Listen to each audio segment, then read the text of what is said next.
What's going on, ladies and gentlemen? Today I'm here to bring you a competitive EDH deck tech for Kess the Dissident Mage. I want to highlight that it's a competitive deck tech. You shouldn't be playing this deck unless your opponents are playing hyper-competitive decks also that are trying to win within the first few turns and playing mean stacks cards and things. This deck is not for a casual audience because it could feel very oppressive and not fun to play against in that atmosphere. So without further ado, let's get into this, but I wanted to preface the video with that idea. Now on to a basic thesis statement of what the deck is trying to do. It's a glass cannon combo deck with a few combos that we run just so that it's extra resilient to hate. It's hard to stop us when we have a few combos we can fall back on. Now, just a bit of detail on why Kess is so good. So I'm going to read Kess's effect before going into the detail. But so during each of your turns, you may cast an instant sorcery from your graveyard. Just one, but that's all you need. If a card was cast this way and would be put back into a graveyard, exile instead. So making all your instants and sorceries have dual usage is absolute insanity, especially when it's in the color combination that has some of the most strong and powerful tutors in our format. So just insanity basically all around. Being able to cast our free counterspells also from the grave to protect our combo, for a second or third time when we're trying to get to it, can also be very beneficial. There's just a lot of amazing things you can do with Kess, as well as just when you combo off, having a way to then have access to any card in your graveyard. Just cast your commander once you get infinite mana, let's say, and then all of a sudden you're good to go. Just being able to crack open your graveyard and get to whatever you need is just absolutely phenomenal. So let's get right into this. So as I said, it is a combo deck, so we're going to have to run some very strong combo pieces to get there. The initial combo that we try to capitalize on runs Worldgorger Dragon and a Reanimate spell. Now, I'll explain this combo briefly, just being that it is the central combo of the deck. Worldgorger exiles all your permanents when he enters the battlefield, and when he leaves the battlefield, he returns all those permanents under their owner's control. So all of your Reanimate spells are permanent, and all your lands will be coming in to play untapped. So mind you that we only play lands that come into play untapped and don't tax our life for that, so that we can generate infinite mana by flickering our lands infinitely with Worldgorger Dragon. Now, the interaction specifically is that since your Reanimate spell is a permanent, and that's what's going to be keeping Worldgorger alive, when he enters and exiles that permanent, he'll have to die and go back to the grave. Then the Reanimate spell and your lands will come back into play. Your lands will come into play untapped. This will come into play, targeting the Worldgorger. In response, you can tap all your lands. He'll come in, exile all those, start the cycle again. So, brief rundown of why that's so good. You have really powerful cards like Entomb that can enable that way too early in the game, early as turn 1 with a Dark Ritual and the proper mana and a Reanimate spell. So that's kind of far-fetched, but it does happen. Couple cards to just make sure we have the way to dump Worldgorger to the graveyard. Buried Alive and Gifts Ungiven, these dump multiple cards, so these also help break the combo sequencing, giving us another target in grave for our Animate Deads and Necromancies and Dance with the Deads to target something else. If you can't bounce that enchantment from the field to your hand or get another target for your Reanimate spells, this combo will basically end the game in a tie because it will not be able to be broken. So you need ways to break it, so that's why these Buried Alive and Gifts Ungiven are so good, and Entomb is still amazing, being able to be just such a degenerate card to enable this win so fast. But on that note, you need things to do with that infinite mana at either instant speed to break the cycle or have another target in grave. So Blue Sun Zenith just helps us draw a whole bunch of cards or win the game by top decking our opponents out. It gives us a really good outlet for all that infinite mana. And Nifix Guild Mage, this is kind of a fun tech that I run. Honestly, you could cut it. It's not super necessary, but being a really good target to dump to the grave with Gifts Ungiven or Buried Alive so that we have another target in grave gives us something to do with that infinite mana to draw a card, discard a card. And the second ability to copy an instant sorcery for 4 mana can be very degenerate when you have infinite mana in this deck, so that's worth noting. But anyway, those are some of the combo enabler pieces and the combo. We do run Doomsday and Lab Maniac just for a backup combo if someone really hates out our combo from the game or snipes pieces out of our deck, like Worldgorger with Extract or other cards that just snipe cards out of your deck. We want a backup combo just so that we can assure the win. And sometimes people will play Torque Roar or things that nuke ETB effects, so we do want a backup win con just in case the board is getting too clogged up with things that are stopping our initial combo. So yeah, that's the combo package and some of the particularly strong combo pieces that run with it.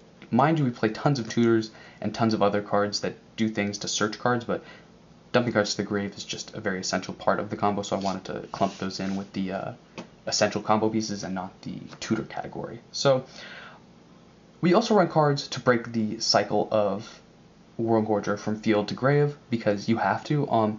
Mind you, if you don't have another target in grave, or an instant speed draw spell that gets you to a card that'll break the combo, you want to bounce your enchantment back to your hand. So we do run bounce spells on that note that will help us break the combo or bounce our enchantment back to our hand so that we can stop the cycle. So these are just ways to bounce. Being a tutor, also Clutch of the Undercity can be transmuted for 4-drop, and yeah, so we play some 4-drops, some 3-drops,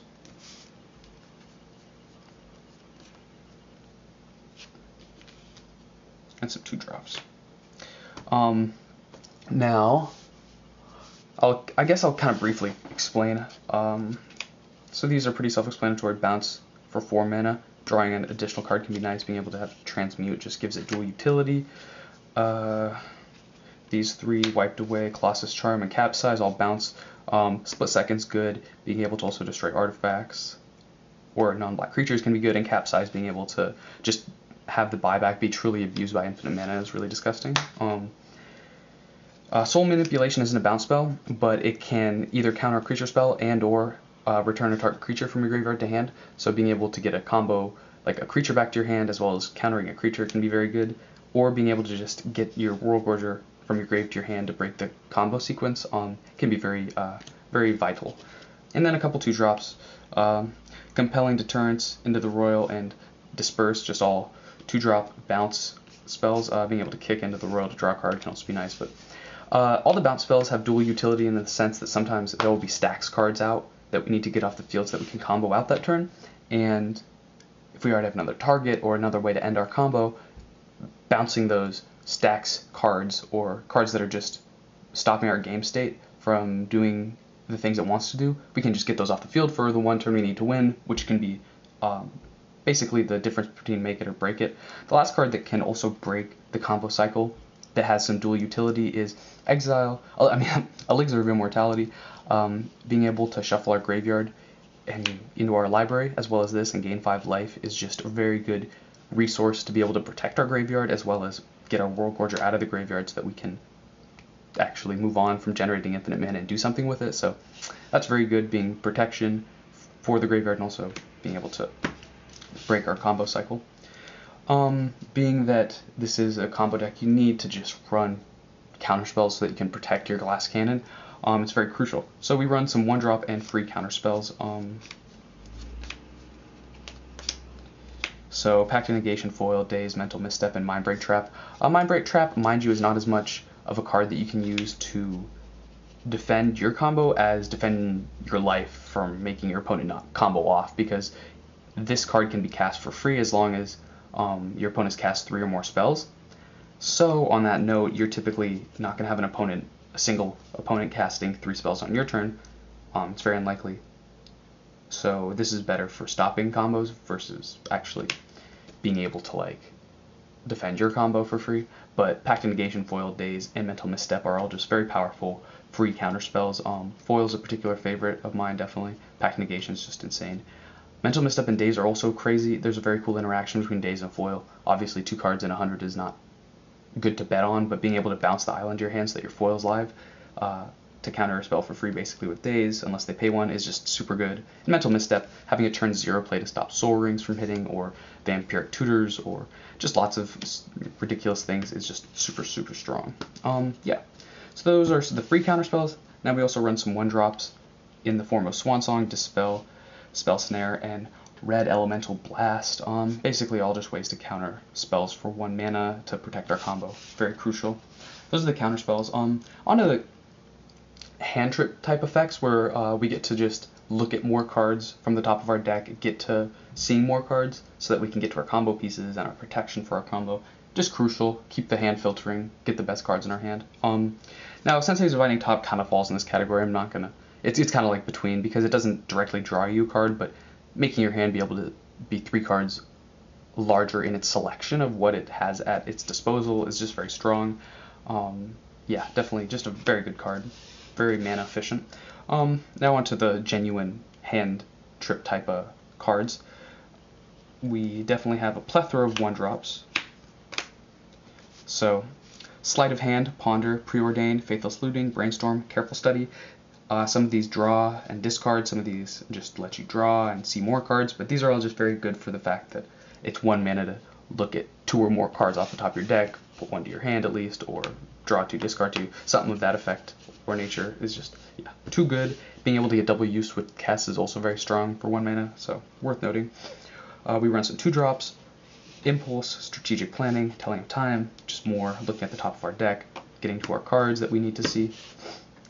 And some 3-drops, Frantic Search, Compulsive Research, Forbidden Alchemy. The flashback on Forbidden Alchemy can be relevant, but really I think Frantic Search is the one I want to highlight, being a piece that can combo with Doomsday and your stack very well because you draw 2, discard 2, then untap up to 3 lands. It's absolutely phenomenal for that untap 3 lands clause. Being able to basically be a free spell is crazy. So that's probably one of my favorite cards in the deck. That's basically the bulk of all the cards except the Tutors. Let's get into the Tutors. This is basically the bulk of the deck is Tutors. I think you run 20 plus Tutors, so let's get into this. We run some 1-drops to start. Personal Tutor, Vampiric Tutor, Mystic Tutor, and Gamble. All just very powerful 1-drops, letting you either see a sorcery, any card, instant sorcery, or any card. Is just really good. I'd highly recommend all these. I don't need to explain Tutors too much. I'm not going to go into too much depth because they're pretty straightforward. For 2-drops, Demonic Tutor, Merchant Scroll, Limduel's Vault, just all phenomenal Tutors. Definitely need to run all these, I'd say.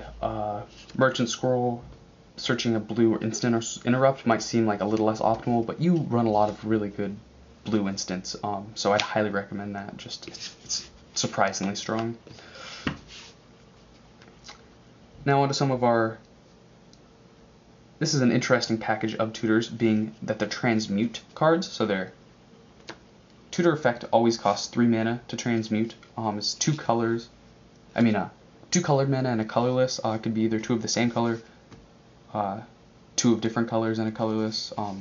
So there's some variant there, but basically what they do is search out a card of their same mana cost. If it's 1 mana, you can search out any 1 mana card. It doesn't necessarily have to be a blue mana. You run some 2-drops and some 3-drops. There's a couple really powerful things about these I want to highlight real fast. So not being able to be countered because it is an activated ability. You have to activate it as sorcery, mind you, but being an activated ability is super strong that unless they have like a, what is it, dispel or dissipate, I don't know, there's things that counter activated abilities, but it's a lot harder to. And also, so Drift of Phantoms and Dimir Infiltrator, being a transmute for a 3 and 2 mana cost, is very strong, but also being other targets in grave after we use them to transmute other creature targets for our reanimate spells to stop our combo is a lot of value on top of the ability to just search. Shred to Memory in a bad situation can obviously exile our World Gorger from our graveyard so that we can continue on to use that infinite mana, as well as just being graveyard hate's really good. Perplex being a counterspell unless they discard their hand and a transmute is insane. Muddled Mixture being a transmute for 2 or a counterspell is insane. Yeah, there's a lot of good value in the transmute category. I'd say that these are actually great dual utility cards in competitive EDH decks. And the 4-drops for the Tutors, Mystic Teachings, Mastermind's Acquisition, and Diabolic Tutor. Now these basically just search out any card from your deck for 4. Very straightforward. Mastermind's Acquisition, being able to add exiled cards from, or just cards outside of the game that you own, into your hand, can get your combo live if people snipe out your pieces or exile them, which is pretty, definitely worth having this. Even if you don't want to have Diabolic Tutor because it's 4 mana, at least having this so that you can get your combo pieces if they're exiled is actually really necessary, I'd say. And Mystic Teachings, surprisingly strong. If you combo out and you have Kess on board, or there's just like a lot of scenarios where, like, let's say you're comboing out, Kess is on board, but you have no way to break your combo. You can use your Entomb, when Kess hits one of the times, so she's a new creature because she's been exiled with your Royal Gorger, re-entering, you can use Entomb, dump this to your graveyard, and then you have either the flashback or Kess can cast it, obviously. But so there's like a lot of really good interactions where the flashback has actually like won me games, doing that at end of turn at instant speed to search out something really crucial. There's just lots of insane things, and your Entomb is instant, so being able to search it out with this is also just a very, very strong card. I would highly recommend that. Now on to a couple mana ramp spells.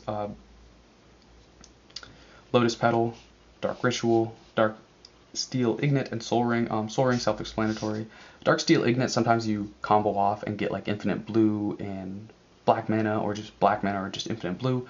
And if you can get to this and get your cycle of infinite mana going again, this will generate you all the colors you need. Dark Ritual, just being a card that enables your combo to go off way too soon, is broken. And Lotus Petal, just being additional mana for free, basically, definitely has been the make it or break it point of a game that helped me win, so it's very good. Those are basically all the cards in our deck that aren't land. I guess I'll go over the land briefly, just because I kind of want to highlight some of the land we're running. Mind you, this land base is actually fairly budget friendly. It's not running fetches or shocks or anything. If you did want to run some fetches in here, it would boost the consistency of the mana base ever so slightly, but I have right now, at this point, not had any trouble with my mana base. So we run 11 islands, and I believe 9 swamps. Yep, and 9 swamps. This has so far been a good ratio for me to see the colors I need to see when I need to see them. And yeah, just being that we need our lands to be coming into play and tap to capitalize on World Gorger Dragon to the fullest, we do run a lot of basics. So mind you that, but we do also run a fair amount of non-basics. And 1 mountain. It is tutorable off of a fair amount of our lands, and it's just not as relevant of a color, but it is nice to have the 1 searchable mountain just in case. Now on to some of the lands that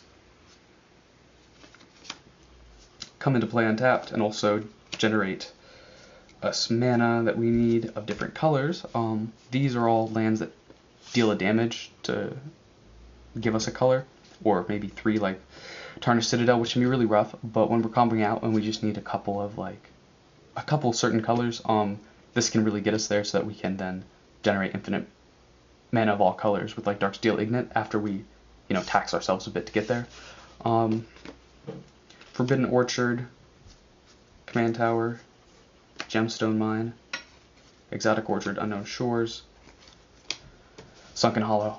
Typically having 2 basics out will just make this come into play untapped so that it's perfect. Unknown Shores, being that it taps for a colorless or 1 of any color with the addition of a colorless, is just great. This will generate us all colors when we're infinitely blinking it. Exotic Orchard typically gives us 1 or 2 colors we need.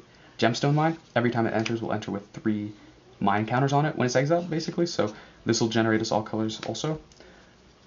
Command Tower, again, and Forbidden Orchard, even though we give our opponents a lot of tokens, that's okay, because we're going to win that turn. So, all very good. There's a couple situational cards that can come into play tapped, obviously. I guess the Shrunken Hollow could be also in this category, but Choked Estuary, revealing an island or an island or swamp can just make it come into play untapped, which is good. And then these are all basically our budget fetch lands, but they get us there. They get us to see the colors we need. Typically playing one of these first turn will not be too detrimental. We can typically spare 1 turn, but in competitive EDH that can be all it takes for your opponent to win. So these are definitely not optimal, but they still do the trick good for me. Anyway, that's the full deck tech. Let me know what you guys think. Obviously, this is very glass cannon, very combo-centric, but that doesn't mean that it's bad. It definitely has a lot of resilience because of what Kess offers to the deck, being the commander, as well as all the different tech choices we run to help our deck run smoothly. So, let me know what you guys think. If you thought this video was helpful or informative in any way, you can comment, like, subscribe, and I hope you all have a good day. Ladies and gentlemen, take care.